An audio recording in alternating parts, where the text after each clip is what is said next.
Peut-on être trop accessible quand on pèse des milliards?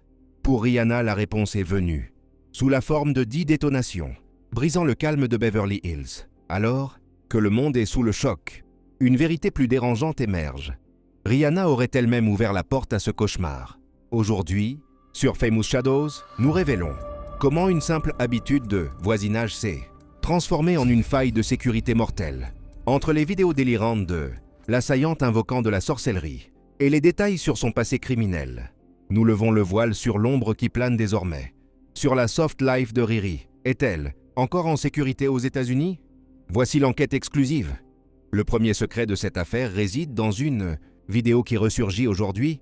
On y voit une Rihanna d'une accessibilité déconcertante, discutant presque sans protection devant sa maison, laissant n'importe qui s'approcher. Pour une star de son calibre, c'est une erreur de débutante. Cette proximité a permis à l'assaillante de repérer les lieux, de comprendre que la maison, bien que luxueuse, est vulnérable car située à quelques mètres seulement de la voie publique. Cette femme n'est pas venue au hasard.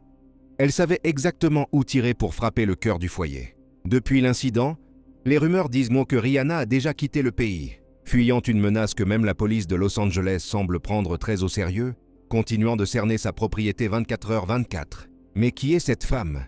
Ce n'est pas une simple déséquilibrée. C'est une menace aux multiples visages. Dans des vidéos terrifiantes, elle accuse Rihanna d'être une sorcière, qui vole les pensées des gens et pratique le satanisme pour réussir. Elle prétend que Rihanna l'empêcherait de réussir ses day trades, financiers par pure jalousie spirituelle.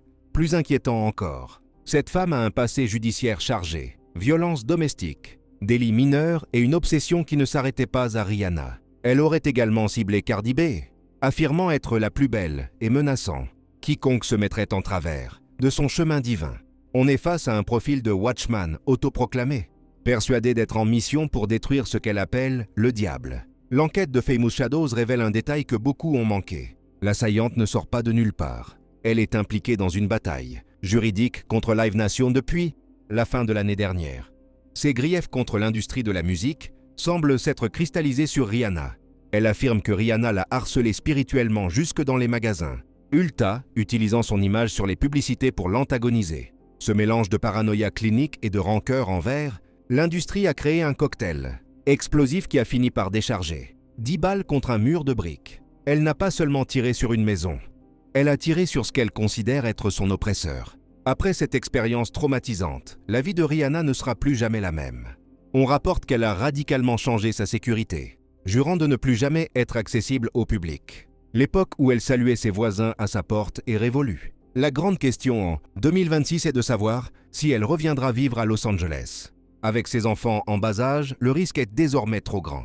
L'ombre de cette femme, qui attend son jugement, plane sur chaque fenêtre de la villa de Beverly Hills. Le rêve de la soft life s'est transformé en un cauchemar de bunker. Rihanna a survécu à son erreur, mais à quel prix? Cette affaire nous rappelle que derrière les paillettes, il y a une réalité sombre où l'obsession peut devenir mortelle.